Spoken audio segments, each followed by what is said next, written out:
नमस्कार मंडळी, पुन्हा एकदा आपल्या सर्वांचं हार्दिक स्वागत आहे गजानन चव्हाण व्लॉग यूट्यूब चॅनलवरील मुंबई गोवा महामार्ग सिरीजमधील एका नवीन व्हिडिओमध्ये।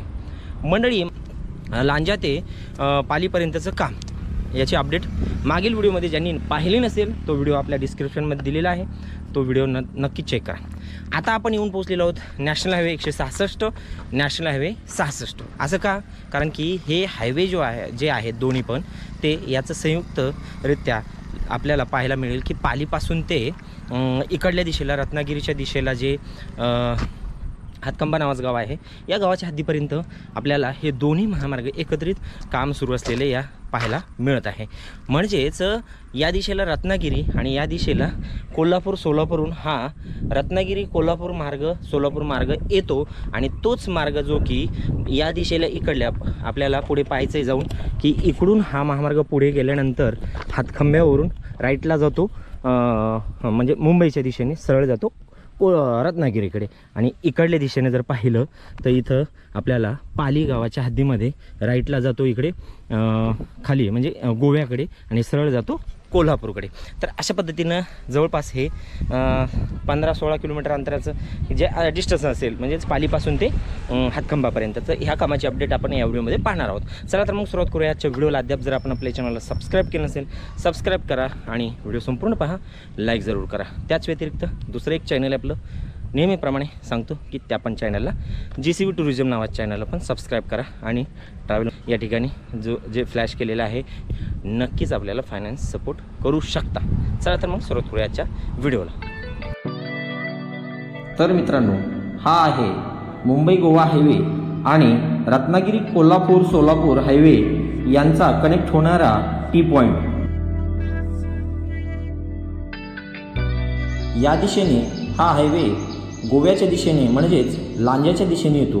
इथपर्यंत आपण मागील व्हिडिओमध्ये काम पाहिलेले आहे। ज्यांनी तो व्हिडिओ पाहिला नसेल तर डिस्क्रिप्शनमध्ये मागील व्हिडिओची लिंक दिलेली आहे किंवा आपल्या मुंबई गोवा महामार्ग सिरीजमधील प्लेलिस्टमध्ये जाऊन सुद्धा तो व्हिडिओ तुम्ही पाहू शकता। या पॉइंटला मुंबई गोवा या हायवेवरती ब्रिज होईल, परंतु या ठिकाणी सध्या बेसिक वर्क पाहायला मिळत आहे।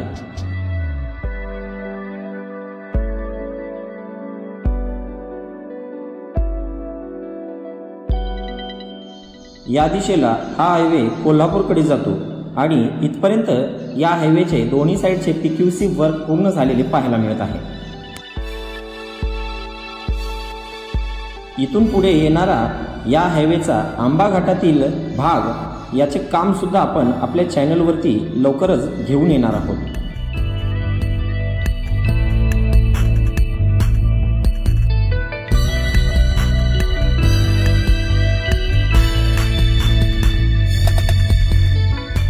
या दिशेला हा हायवे हातकंबा म्हणजेच रत्नागिरी व मुंबईकडे जातो आणि या दिशेचेच हातकंबापर्यंतचे काम आपण या व्हिडिओमध्ये पाहणार आहोत। इथून पुढे काही ठिकाणी दोन्ही साईडचे तर काही ठिकाणी एका साईडचेच PQC वर्क पाहायला मिळत आहे।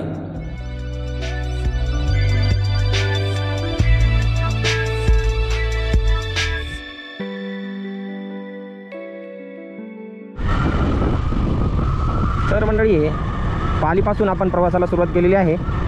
आपण पाली या ठिकाणी होत असलेलं जे जंक्शन आहे त्याचा शूट पाहिला। आता इथून पुढे या ठिकाणी दोन्ही साईडचं काम वगैरे प्रगतीपथावर असलेलं दिसत आहे पा। त्याचबरोबर या ठिकाणी हाईट जास्त असल्यामुळे ब्रिजच्या जे वॉलसाठी जे काही गर्डर जे आहेत तर ते या ठिकाणी बनवलेले दिसत आहेत पा, साईड वॉलसाठी।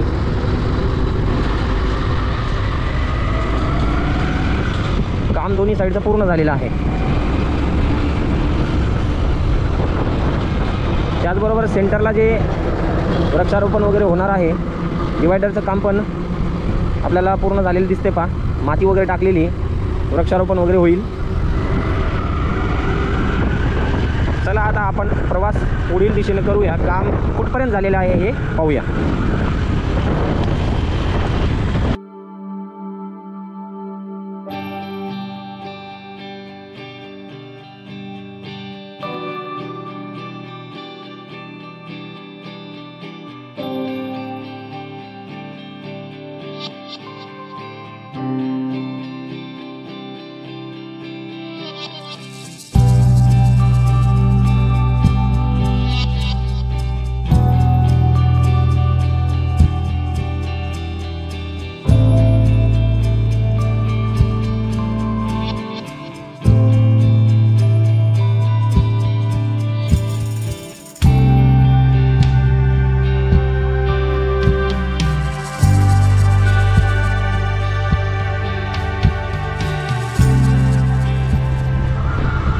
ठिकाणी घाटामध्ये आपल्याला राईट साईडचं काम बाकी आहे असं दिसतंय आणि इथं पुलावरचं पण काम बाकी आहे. या पुलाचं छोटीशी नदी आहे, या नदीच्या पुलाचं काम पण बाकी आहे. आता पलीकडल्या साईडनं ते काम चालू आहे हे दिसतंय. हा सरळ अशाच पद्धतीनं रस्ता जाईल.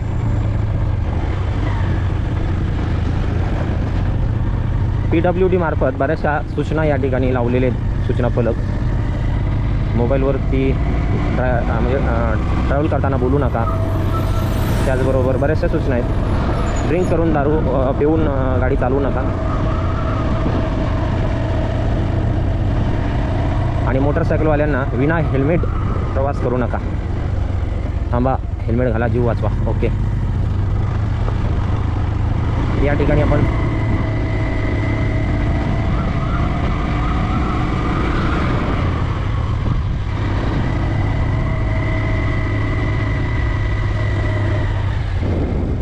जपून जा या ठिकाणावरून, कारण लँडस्लाईड झालेले पाहिजे या ठिकाणी. आणि ट्रकवाल्याने तिथेच ट्रक उभा केलेला आहे. बहुतेक लँडस्लाईड होत असतानाच ट्रकवाला आला असेल, त्यानं तिथं थांबलेला आहे. खूपच मोठा या ठिकाणी दगड म्हणजेच ही दरड कोसळलेली पहा. तर सर्वांना विनंती आहे की प्रवास थोडा जपून करा.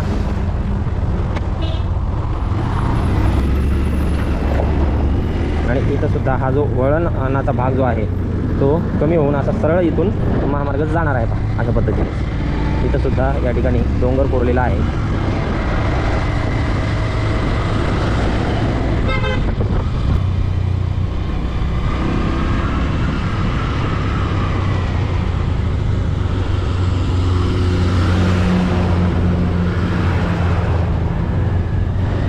अशाच पद्धतीनं तो सरळ पुढे या दिशेला जाईल. हे वळण कमी होईल आणि तो तशाच पद्धतीनं हा महामार्ग चालले जाईल. पुढे काम झालेलं दिसत आहे पहा. हा सरळ आलेला आहे, असा पुढे चालल्या जाईल.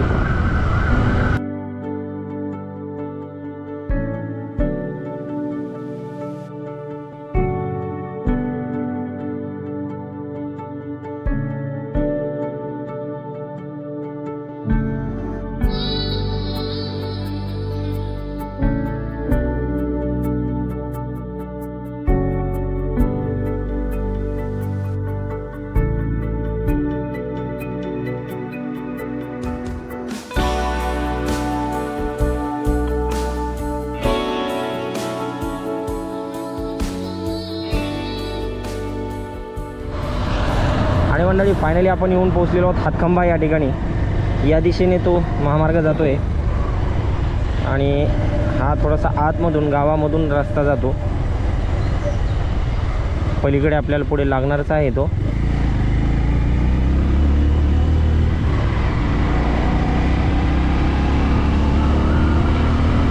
या ठिकाणी इथं या ठिकाणी नदीवरती पूल होणार आहे. तर या ठिकाणी पिलर वगैरे पाहायला मिळतील आपल्याला. परंतु इथं मात्र काही अजून काम झालेलं दिसत नाही आहे. हातखंबा एरियामध्ये जो जुना महामार्ग आहे तोच आहे.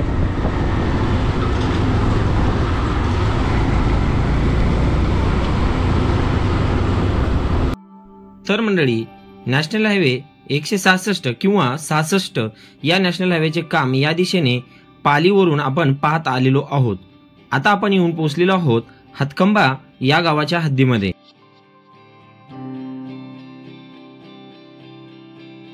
या गावाच्या हद्दीमध्ये काम सध्या बरेचसे पेंडिंग आहे, परंतु सातत्याने काही दिवसापासून या ठिकाणी काम सुरू असलेले पाहायला मिळत आहे.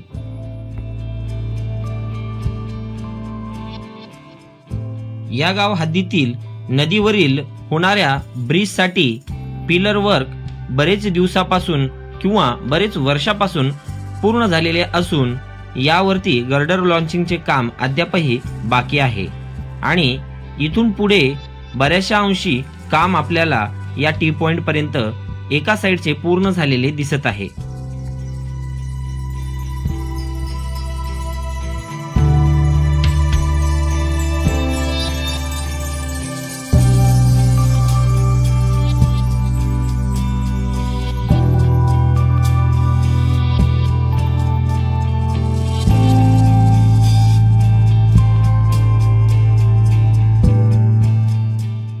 आता आपण येऊन पोहोचलेलो आहोत, म्हणजेच आपला ड्रोन येऊन पोहोचलेला आहे या टी पॉइंट वरती आणि या दिशेला लेफ्ट साइडला रत्नागिरीकडे हा महामार्ग जात असून या ठिकाणचे काम देखील प्रगतीपथावर असलेले पाहायला मिळत आहे.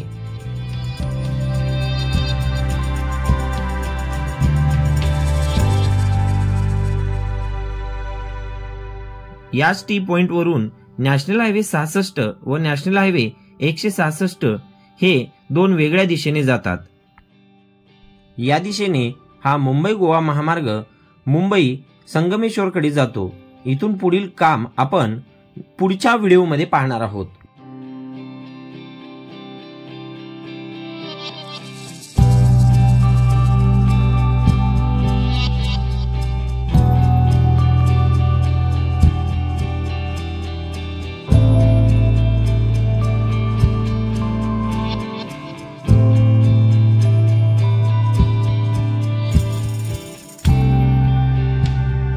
तर मंडळी, आपण पाठीमागचं जे पालीचं जंक्शन, रत्नागिरी सोलापूर कोल्हापूर हायवे आणि मुंबई गोवा महामार्ग याचा कनेक्टिंग पॉईंट आणि इथला जो की हातखंबा या ठिकाणचा दोन्ही महामार्गाचा कनेक्टिंग पॉईंट आपण पाहिलेला आहे. म्हणजे यांच्या दरम्यान जवळपास 20 ते 22 किलोमीटर अंतर आहे. मी 15 किलोमीटर म्हटलं, परंतु हातखंबा खाली एक गाव आहे, तिथून पुढं मुख्य पॉईंट जो आहे तो अजून पुढं आहे. म्हणजे याचा अर्थ आपण तिथपर्यंत ड्रोन फ्लाय केला, तिथला शूट तुम्ही पाहिलेला आहे.